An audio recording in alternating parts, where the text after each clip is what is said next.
Okay, I think we can start now. So first of all, a very warm welcome to today's ECIPE webinar in which we want to talk about consumer attitudes towards Parasite, search engine optimization, and search engine responsibility. Before we start, let me add a first disclaimer.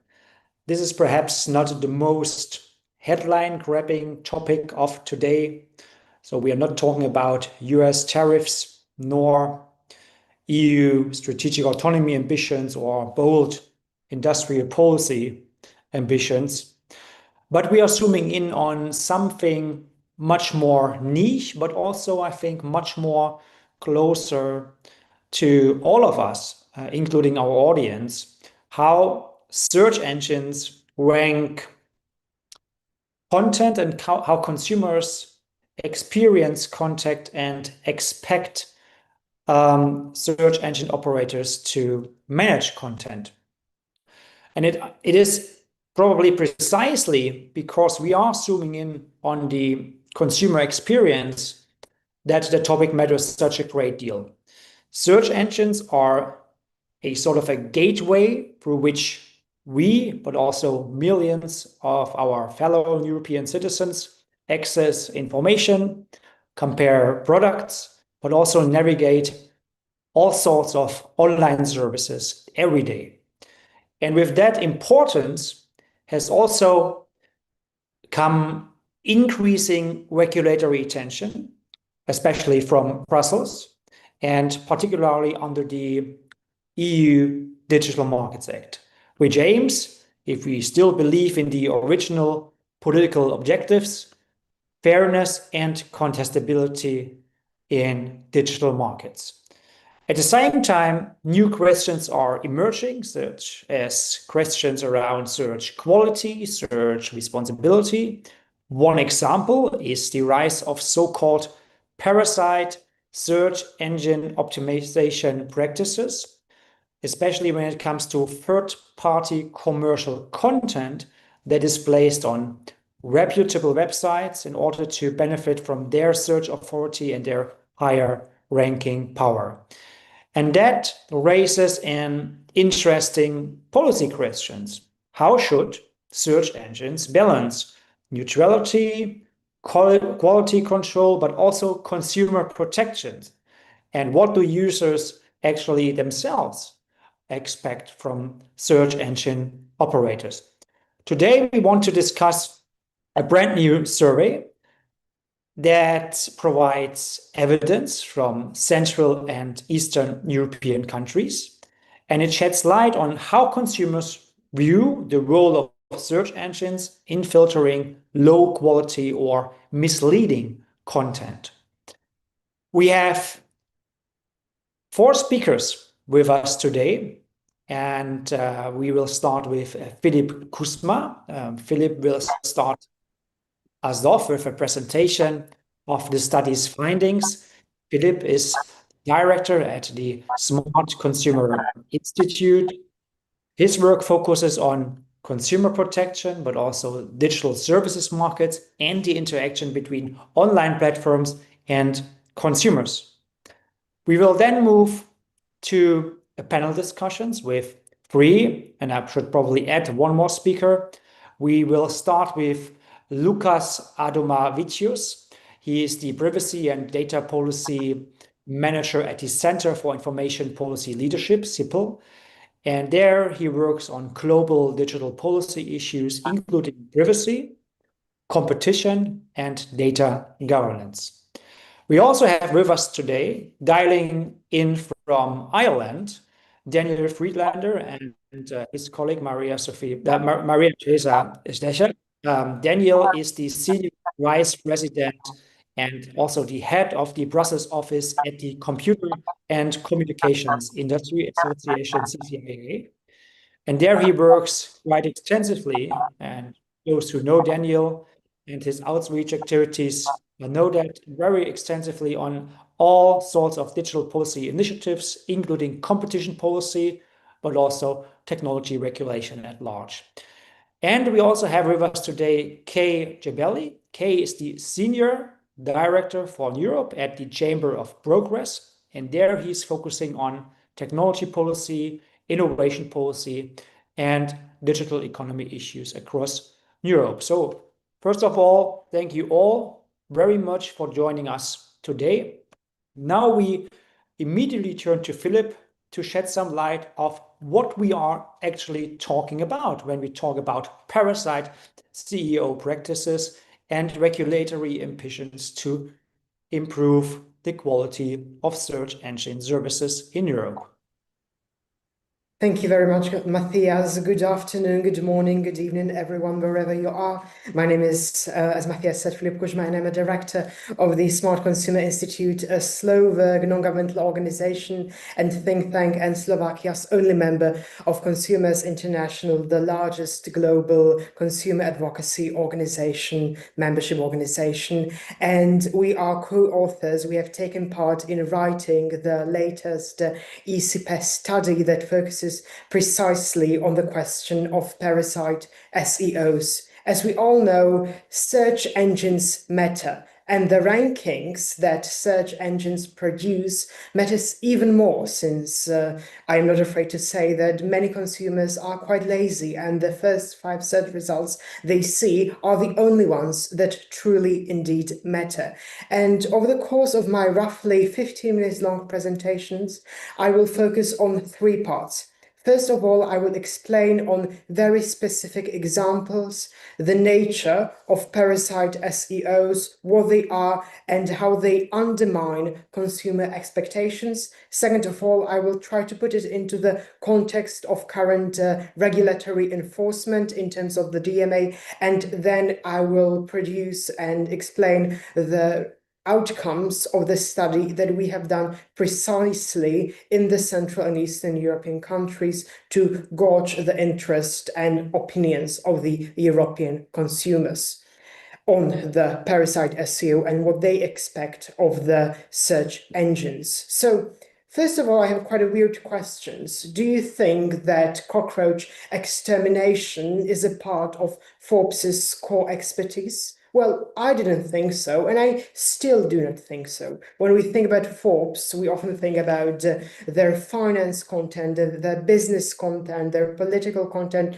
and their technological content. And sometimes we also think that part of their core expertise is propping up people who later turn out to be accused and jailed for financial crimes. But that is their core expertise, not the cockroach extermination.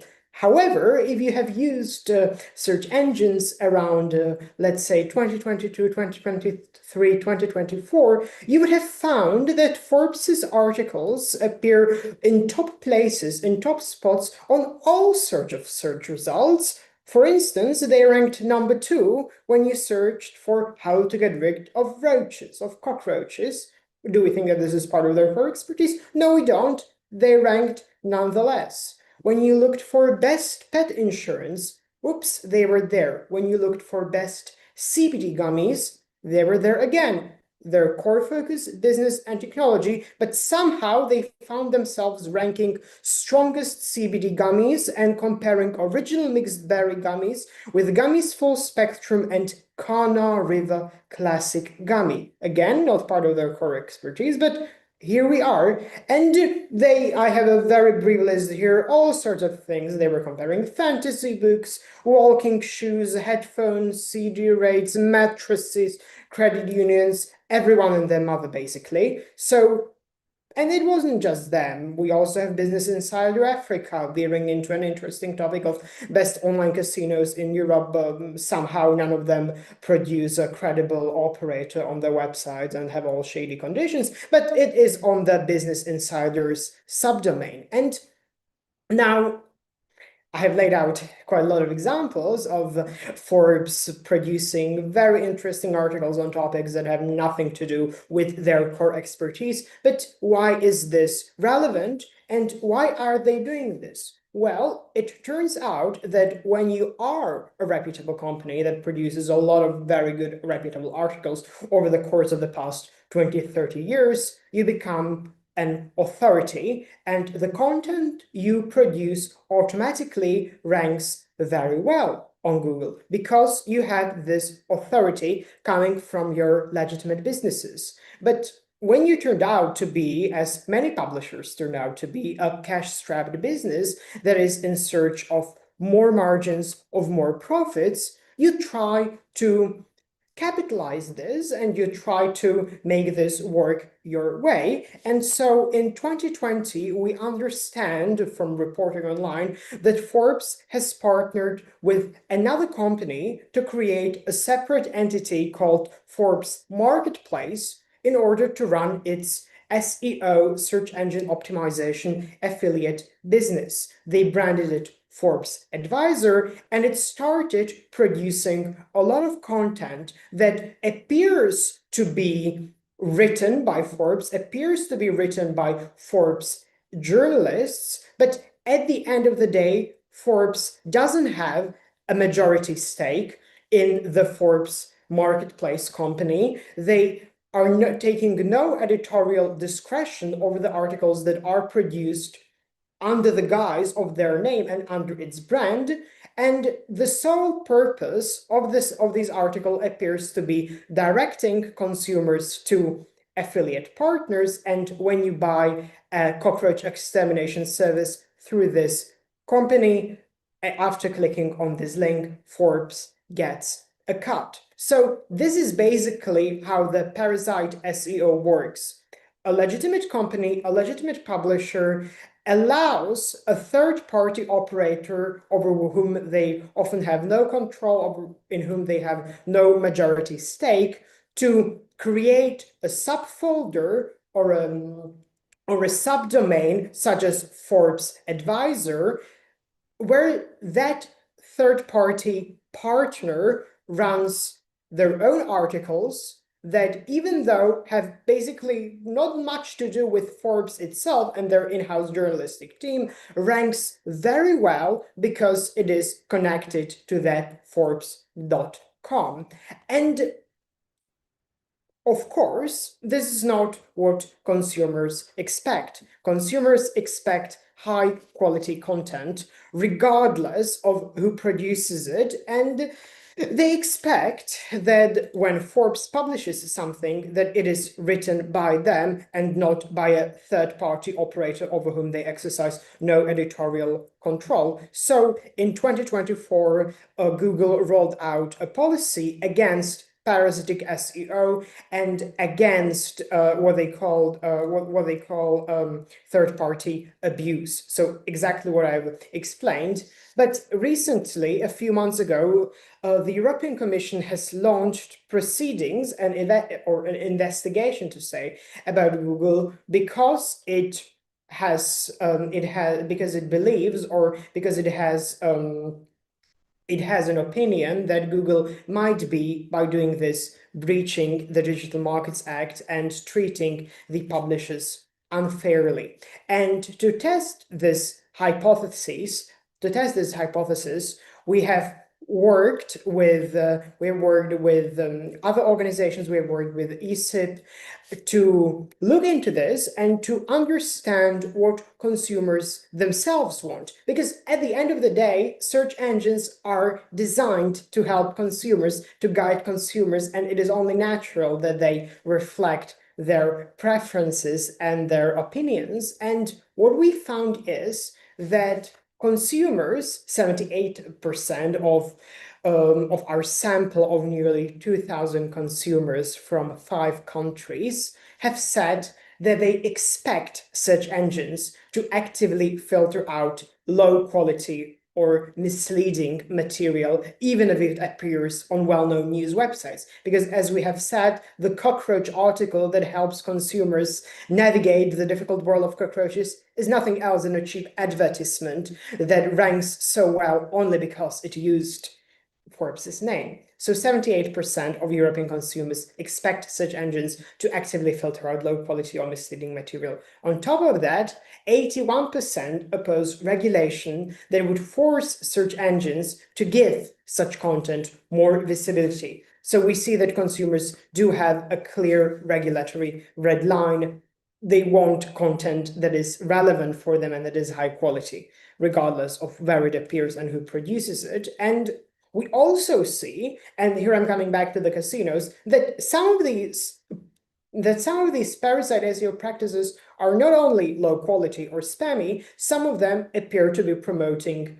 illegal or fake or illegal or fake content and casinos that are not particularly trustworthy. And in that case, 74% of those surveyed think that search engines should punish these articles and the websites hosting them to ensure that they don't see scams, even if it hurts the website's traffic.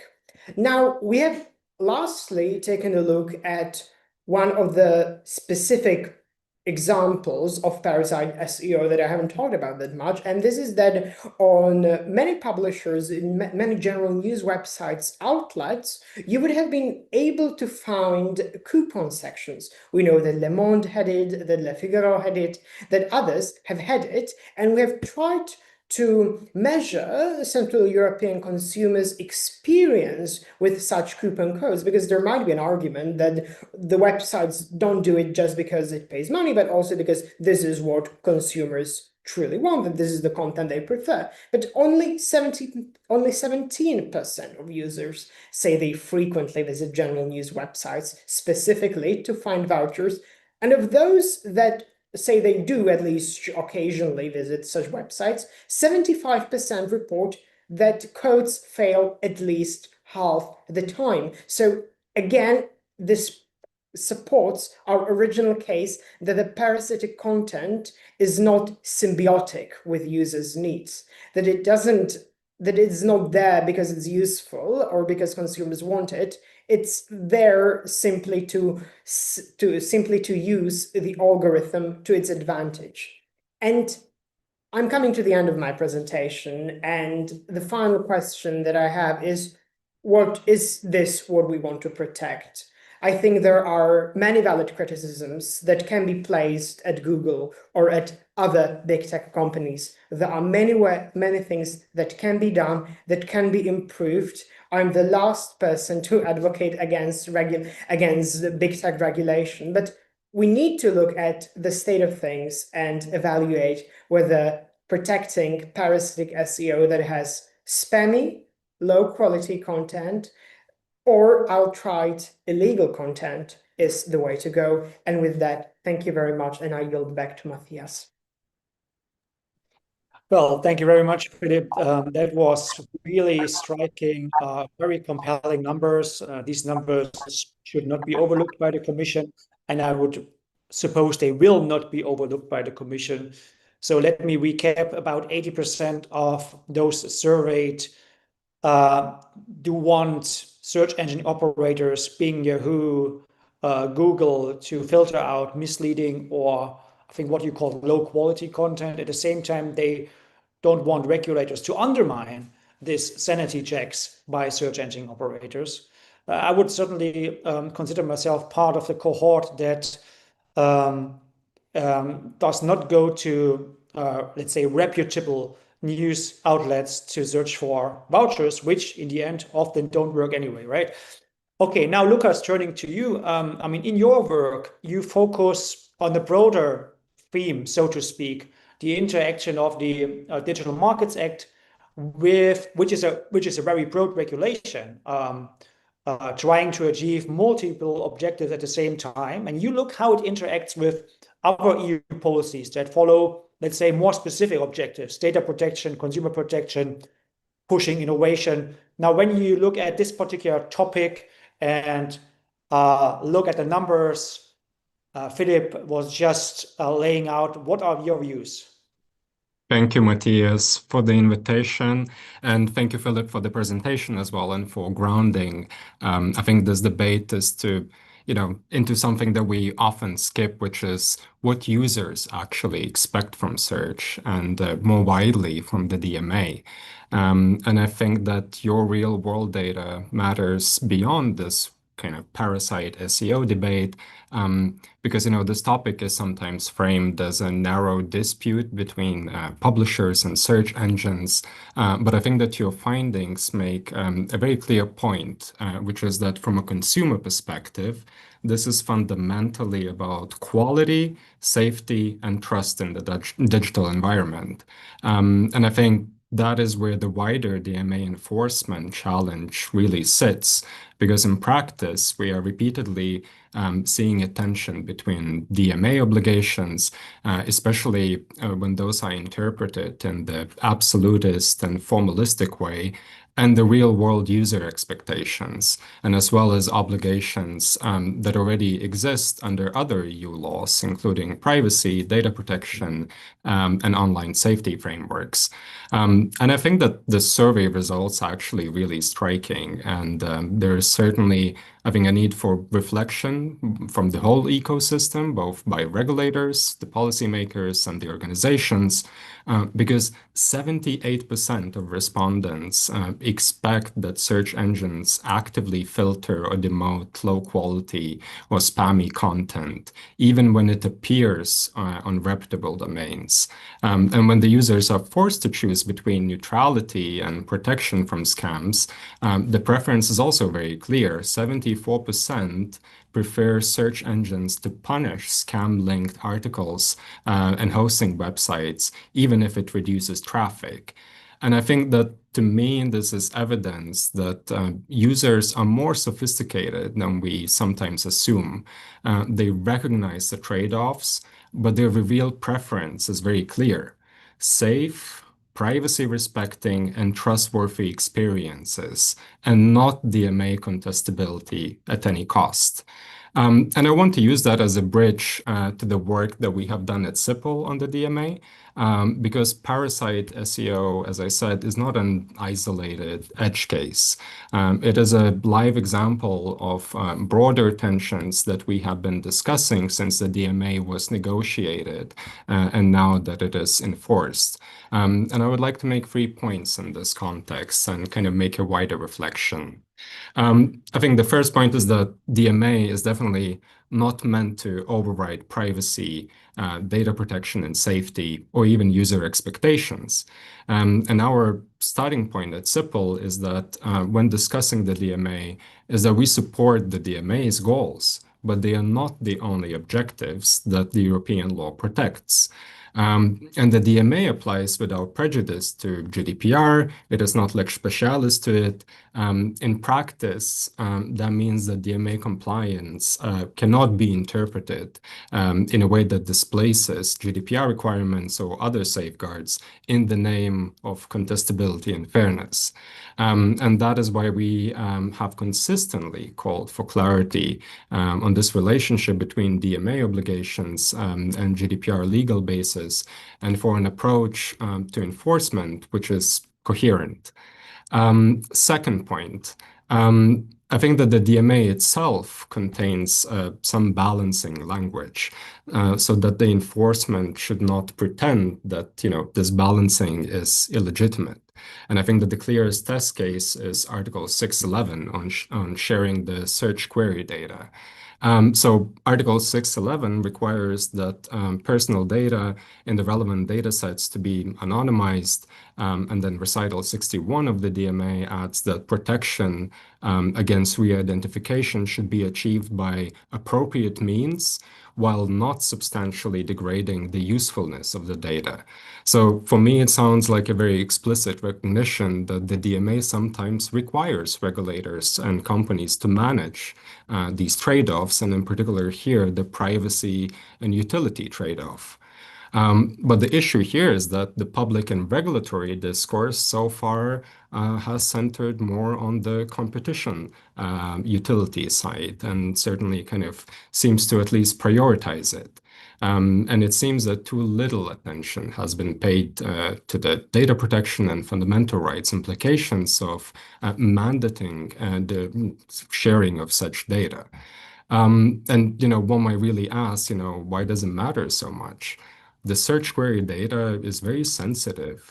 Some users really include, the whole documents. They expose their intimate traits, from health and financials, beliefs, and other vulnerabilities. But we don't have really an effective anonymization standard under 611. We don't have a DPB guidelines on anonymization. And the recital 61 then really kind of programs this collision. So, you must protect against re-identification without materially degrading utility. But for query text, privacy protection and competitive usefulness often pull in opposite directions. So the practical enforcement question it is, what does compliant sharing mean in a way that it is technologically realistic, practical, legally coherent, and aligned with user expectations as well? So I think that there's a lot more debate needed on these tensions as well.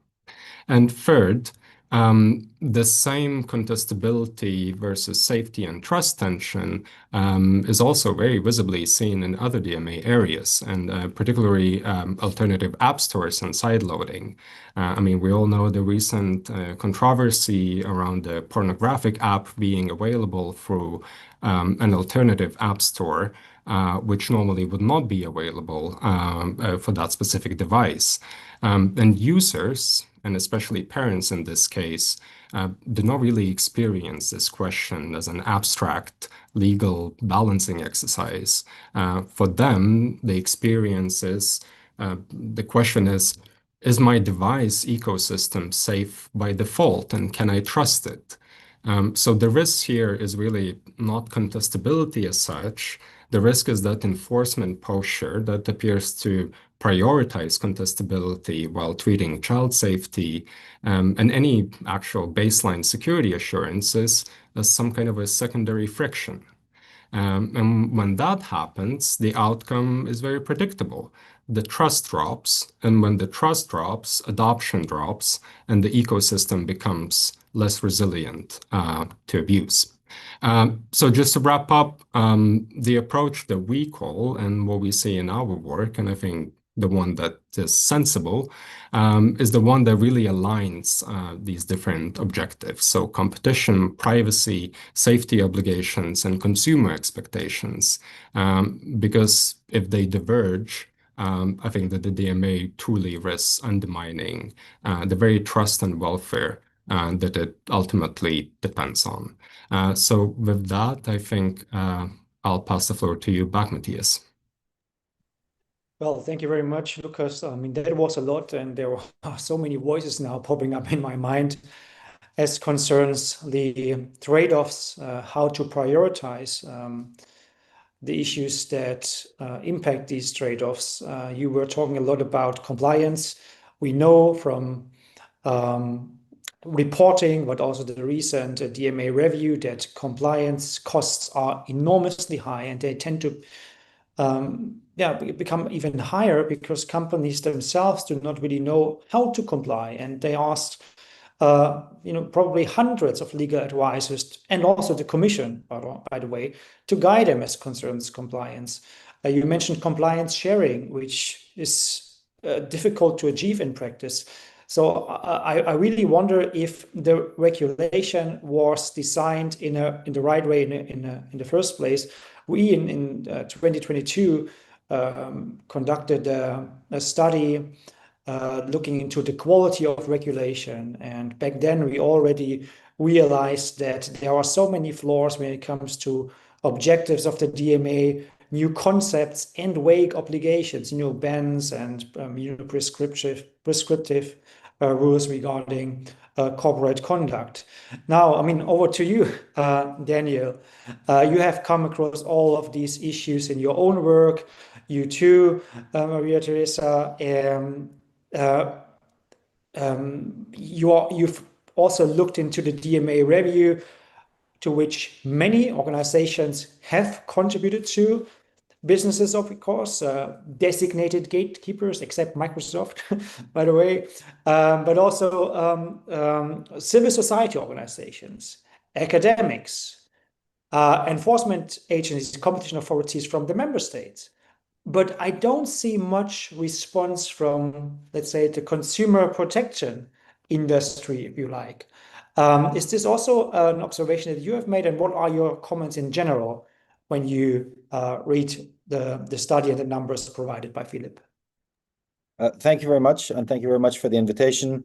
And as you said, I run CCIA in Europe, and we have a wide range of members in the digital tech and communications space, and that includes access seekers as well as gatekeepers and others. And it's a pleasure to be here, and with Maria Teresa, who's our lead on everything competition, and we'll be sharing a little bit because we've done also a lot of work that we wanted to highlight to you. And I will answer the question, but I think the first thing I'd say is, as you said, it's niche, but it's also a wider credibility point.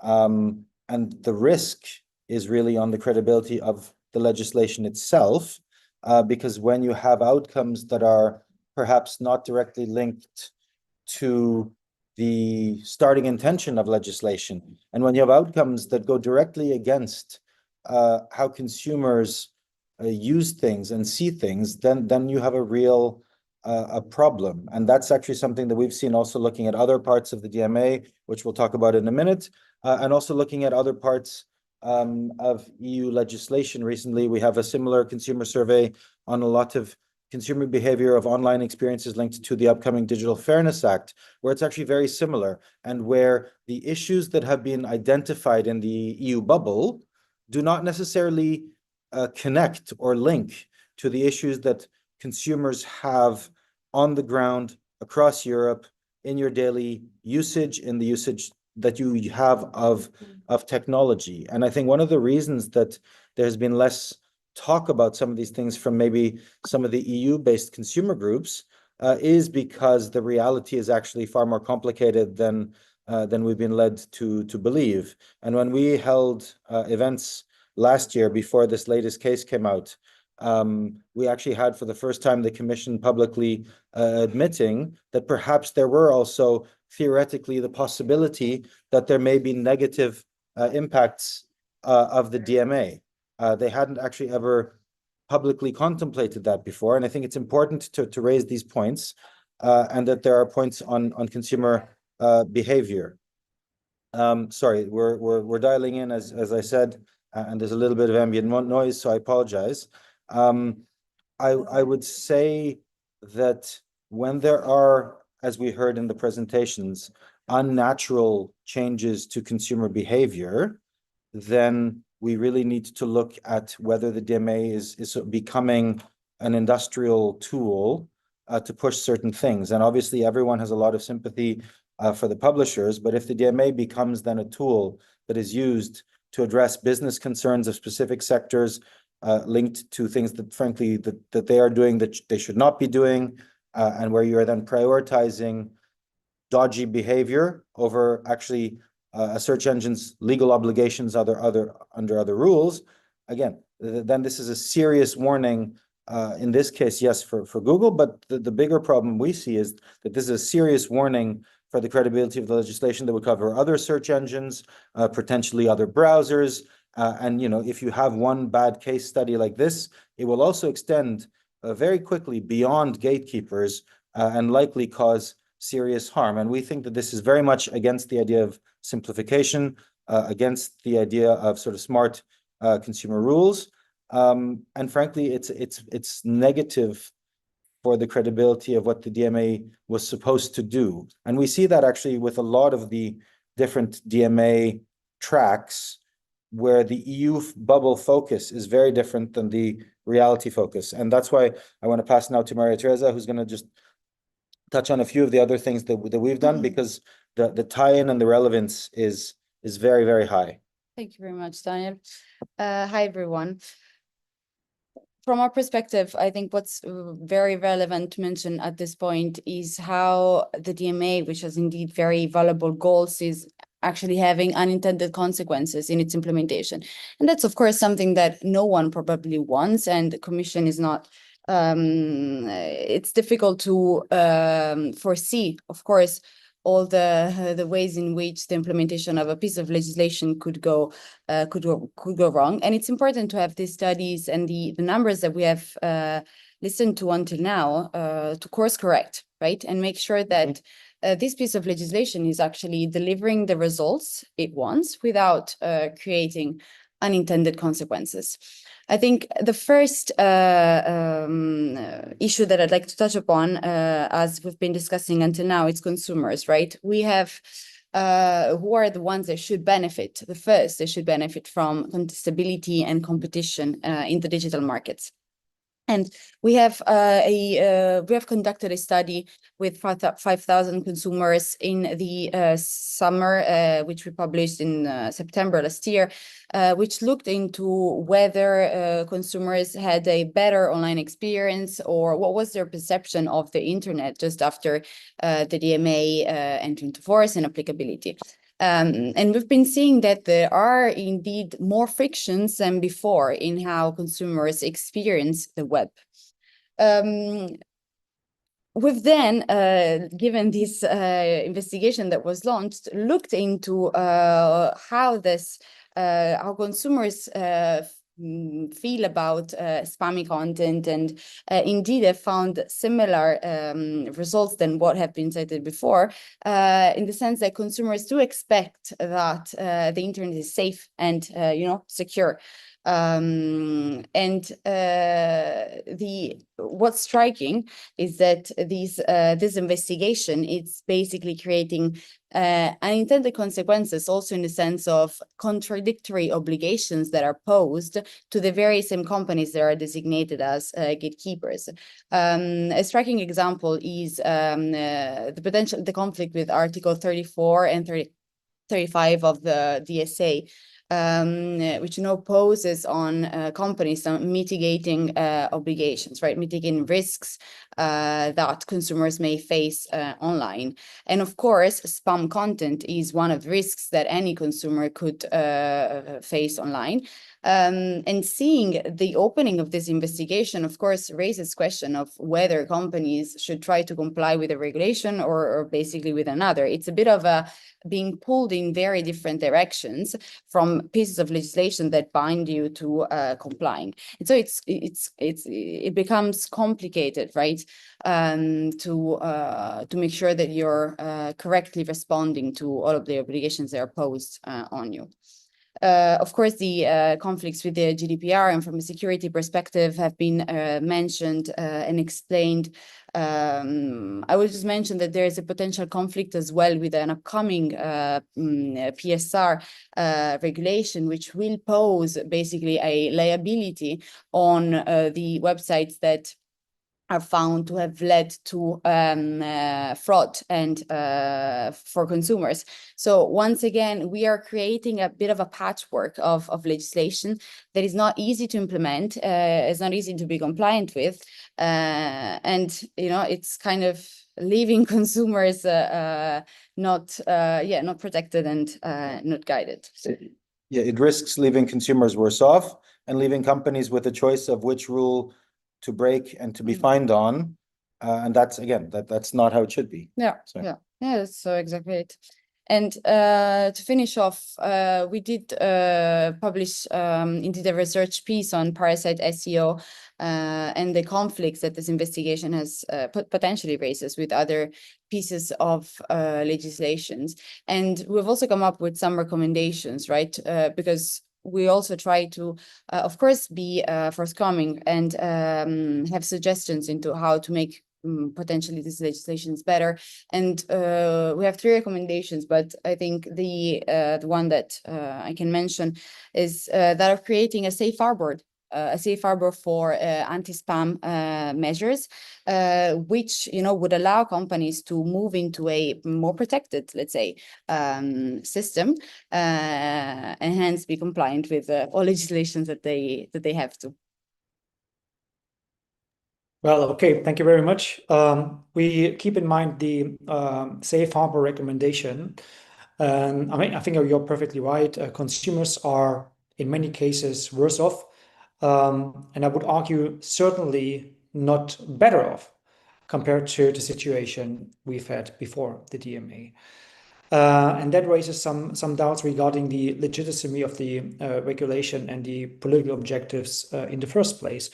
I would also like to encourage our audience to put questions in the chat box. We will come back to your questions in a minute. But now let's turn over to Kay. Kay, you have followed the debate about DMA implementation. You have attended, if I remember correctly, many hearings where gatekeeper companies were invited to provide testimony, etc. Now, hearing all of what what Filip has laid out, outlined, but also what others have emphasized during our conversation so far, what are your thoughts about DMA enforcement with particular regard to combating parasite SEO, allegedly parasite SEO practices? Yeah, certainly. I mean, I would go a step further than Daniel and Maria Teresa just said about some of these enforcement actions, and this one in particular, risking making consumers worse off. We published a study last year that showed in a number of ways that consumers in Europe are worse off because of the DMA, corroborating the impressions that consumers have had via the surveys that CCIA published. And indeed, with these findings of this report on parasitic SEO and what consumers would find if the Commission concludes to enforce against Google in this case. And I think it's part of a kind of a bigger problem that we're seeing right now. And I know you started out by saying, there's much more interesting things going on, but when it comes to the digital space, the politicization of enforcement, particularly in Europe, and the way that there is kind of a risk that enforcement is driven a lot by narratives and by a desire to be seen as being tough on US interests, that this might end up, causing some announcements, some investigations being opened. It makes it easier, I guess, for Commission officials to fall into a trap pushed by various interest groups to try to do something to be tough on big tech, but putting aside the interests of European consumers. And I think that's where this kind of survey, finding out really what are the interests of European consumers on something like this, is incredibly valuable. And it also is kind of inherently a risk that also we've known and identified as part of the DMA going a while back. Because the DMA's objectives of contestability and fairness are kind of unclear, it does lend the Commission a lot of discretion in order to decide what it thinks is fair. But I think it also gives us an opportunity now, and why this event is such a great idea, and I definitely encourage attendee participation and questions, to discuss what is really fair here. I mean, the Commission has said that in their press release, okay, we don't have a lot of information on exactly what the Commission's objections are, but they've said that they're concerned that Google's search ranking may impact publishers' freedom to conduct legitimate business, innovate, and cooperate with third-party content providers.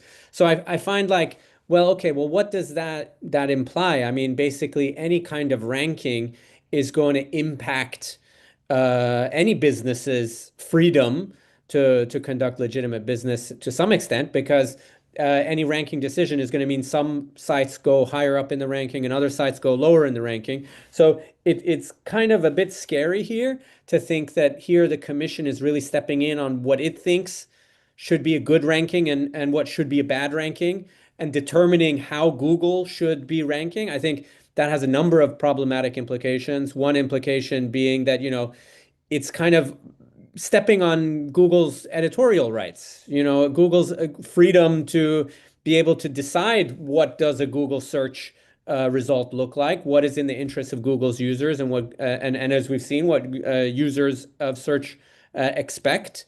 So it's a little bit worrying. There's an extension of that because the article under the DMA, Article 612, which is part of the basis for this investigation, doesn't only apply to search engines. It also applies to online social networking services.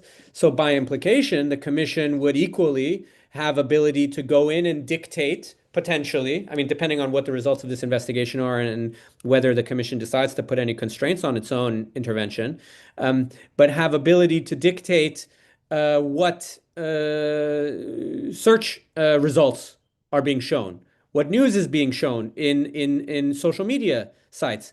You know, what is fake news and what isn't fake news, for example. What kind of news is worthy, is fair to be shown, and what kind of news shouldn't be shown, what kind of news should be suppressed.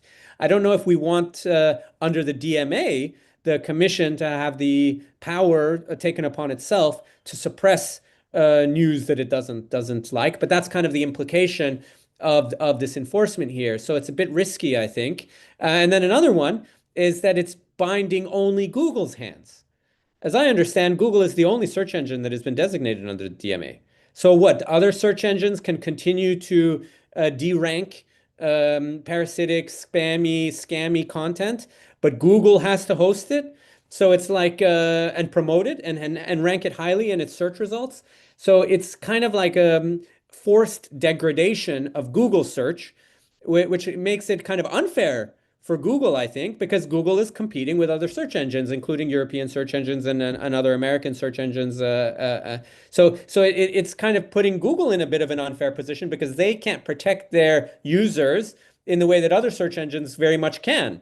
So I think there's going to be a lot of questions, interesting questions and discussion around, you know, fairness under the DMA and what does it mean. I think ultimately we really are losing sight of the objective here if we're focused so much on the fairness for publishers to do whatever they want to do and continue to get good ranking, because it should really be about consumers and what is going to end up in giving good results for the users of these digital services. The DMA ultimately, you know, it's regulating the biggest platforms in the world, the platforms with the largest amount of users in the world.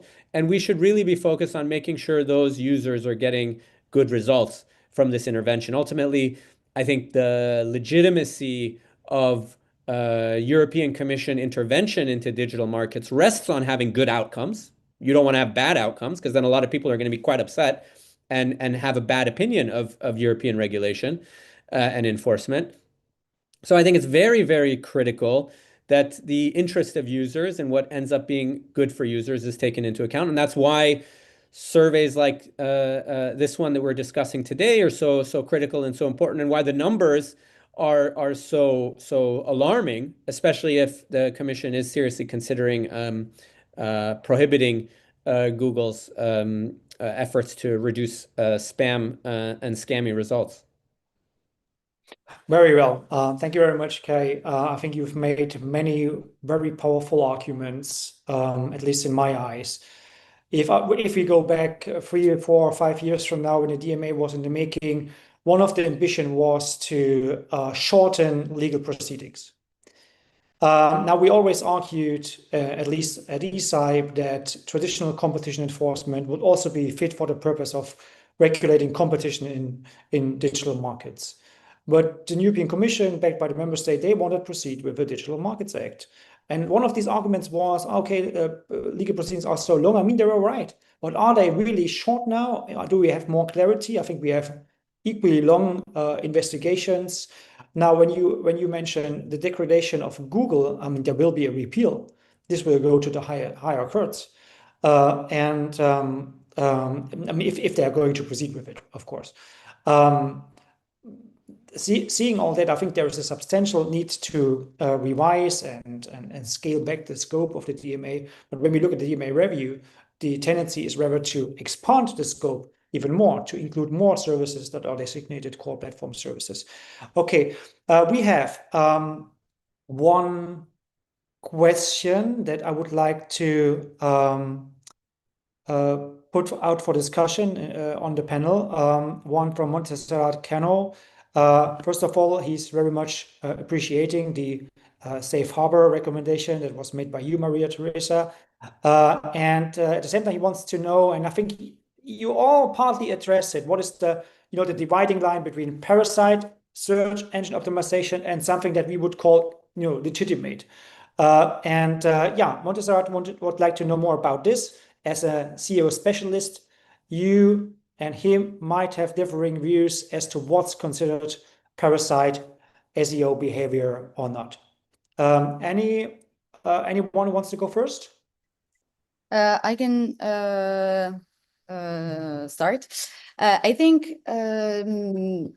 it'd be very interesting to have, for example, consultation and discussions with different parts of the industry to then kind of debate on what are the actual indicators to define what should be considered lawful and what not. It'd be interesting to discuss what are the indicators that one could use for example, like malware density, and have some guidelines to then use to create this mechanism that would allow protection of consumers. I think it could be part of indeed a broader type of stakeholder consultation. Yeah.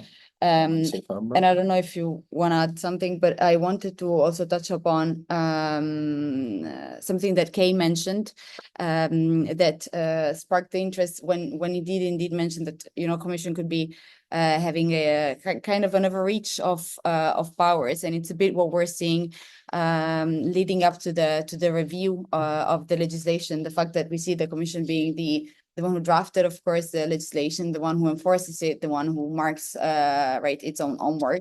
And I think one of the recommendations that we're trying to have, which feeds a lot into the safe harbor that we discussed, and having a broader stakeholder consultation on how to address this issue, is having an independent authority and a more technical authority, maybe that enforces the Digital Markets Act. This is something that we've been suggesting through our recommendations to the Commission in light of the DMA review, something that we've been discussing publicly as well.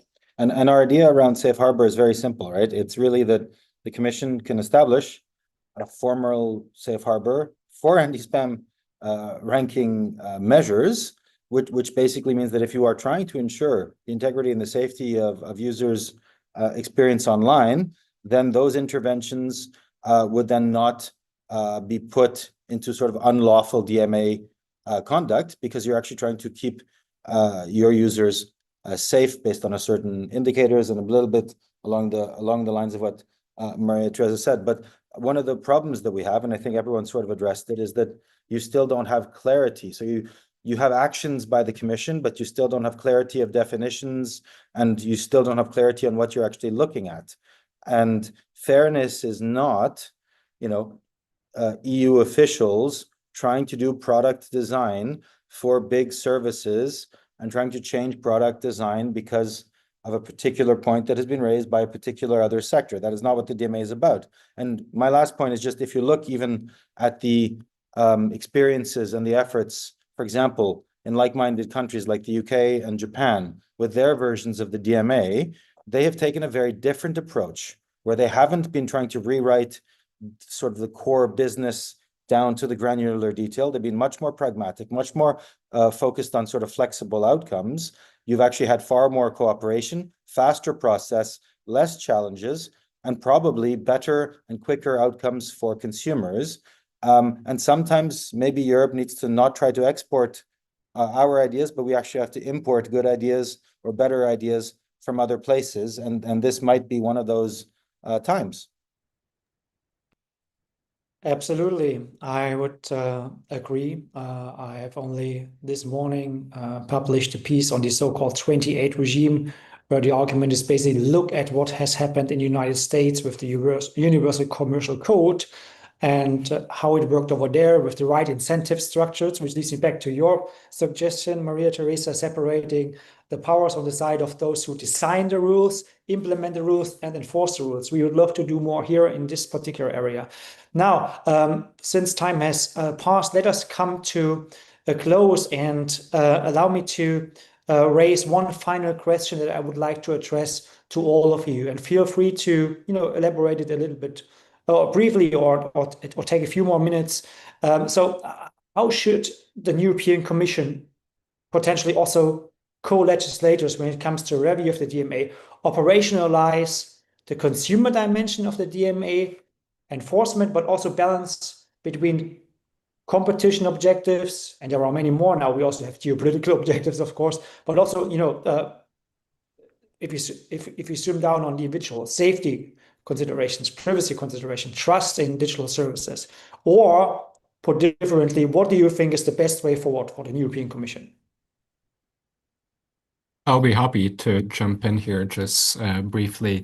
I think from the CIPL's perspective, definitely the answer would be excellent regulatory cooperation. Often, we talk about the DMA high-level expert group as a very good example. But I would still be a little bit cautious about it. I think the group is essentially providing advice function. It's not really formalized properly. There is a lot of potential, and it brings the different regulators and the different perspectives. But I think that's something that we can do more in there. I think a very good example is the interplay guidelines on GDPR and DMA, which clearly did not go far enough, or at least well, I should look for diplomatic language here. Presenting two different approaches on the same article, perhaps it's not the most useful thing for organizations and companies. We need coherent approach and coherent interpretation, which will be harmonious. And presenting the two different perspectives doesn't really help. And I think that indeed, as Daniel mentioned, with CIPL, we've been in Tokyo and we spoke with regulators on their approach to that. And they're very much interested in not repeating the kind of, unintended consequences that we have here in Europe, and they are very much aware of it. So I would really like to see that regulatory curiosity and the balancing and really trying to do the right thing, but the right thing not from the regulator's perspective, but something that works for all of us and for this whole ecosystem. Okay, great. Thank you very much. Kay, maybe? Yeah, I think I really echoing what has already been said, and just to emphasize, I did publish a piece recently as well about how the Commission could learn from the examples of the UK and Japan on how to implement the DMA. Ultimately, I think it boils down to having clear prioritization there and guidance on what the Commission expects, so that companies can focus their compliance efforts and meet their targets rather than the targets constantly moving. And ultimately, with a focus on what the impacts are going to be on consumers, rather than being led by complainants and the never-ending demands and interests that they have. Because it is a very strong intervention power. The Commission has a very serious responsibility here to focus not on like the geopolitics of it and wanting to be tough, but really to try to get proper good outcomes. Okay, thanks a lot. Filip. Thank you. I think that from a consumer perspective, this debate should not be about big tech versus big publishers, because at the end of the day, it looks like that. But when we look at the facts of the case, this is not it. In real life, those impacted are smaller producers, smaller publishers of high quality content, for example, on getting rid of cockroaches, whose high quality articles are or were, before the Google rolled out their new policies, were driven out by low-quality, spammy advertisements that ranked so well only because of the legitimate side of the big publishers' operations, but who had no experience in beating cockroaches. So with that, I yield back. Thank you. Well, thank you very much. And speaking of rankings, there's one more comment in our chat saying that with AI, there are no rankings anymore. It's about mentions that appear in any order. So maybe the problem we are talking about will go away, but there will probably another kind of political discussion about the distribution of making money in digitally affiliated services, including publishing. But that remains to be seen. So, Daniel, would you like to have a final comment? Always. Thank you very much. And thank you, everyone. It was really very, very interesting. But I think for me, the issue, since you asked about the review, is I'm really hoping that the commission will be open to the different studies, to the different work, to the different points of view that have come in that perhaps they don't want, but that make for a more open and honest review and looking at some of the negative sides of the DMA rather than only trying to portray the good. And certainly there have been some, there will be some good, but let's acknowledge the wider impact. Let's acknowledge the fact that this is extremely new still. No one thought it'd be perfect from the outset, whether it's on the procedural side, whether it's on the focus side. And let's try to use the review period, in my opinion, to actually agree on a direction, because right now it feels like whichever sector or group makes enough noise, suddenly the limited resources of those units are looking at that. And that, whatever that might be, isn't necessarily what matters to the access seekers, isn't necessarily what matters to the real consumers across Europe, and isn't necessarily what matters to the people making noise in the EU bubble. One of those is very much the consumer behavior that we've seen today in the great study. Another one is very much on safety and security, where often the people making those decisions don't have that expertise and aren't able to call on it. So let's acknowledge the flaws and the gaps. For me, that's what the review should focus on, rather than rushing for more and for expanding, which again, frankly, goes against the entire discussions around both better regulation and simplification.